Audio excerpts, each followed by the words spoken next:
আচ্ছা, কেউ জানা আছে কিনা একটু কমেন্ট করে জানাবেন তো। আমরা প্রতিদিন এই যে মোটর যখন লাগাই পানিটা নেমে যায়। পানিটা নামার কারণটা কি? যারা অভিজ্ঞ আছেন, জানা আছে তারা একটু জানাবেন। আমরা প্রতিদিন যখন এরকম মোটরটা সেট করি তখন পানি ঢেলতে হয়। অনেকক্ষণ পানি দেওয়ার পরে তো আস্তে, আস্তে যায় পানি উঠে। এটার কারণটা কি? এটা কেন হয়? যদি কেউ জেনে থাকেন একটু কমেন্ট করে জানাবেন।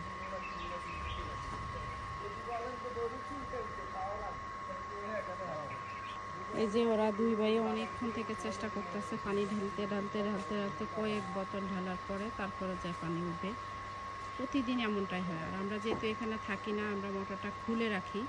তো কি খুলে রাখার কারণে এমনটা হচ্ছে নাকি এমনিও হচ্ছে জানি না। এই যে দেখেন পানি উঠতেছে না। অনেকক্ষণ পানি দেওয়ার পরে প্রায় ০.৫ ঘন্টা ৪০ মিনিট বা ১ ঘন্টাও হয়ে যায় অনেক সময়। ঠিক আছে? যারা জানেন একটু কমেন্ট করে জানাবেন।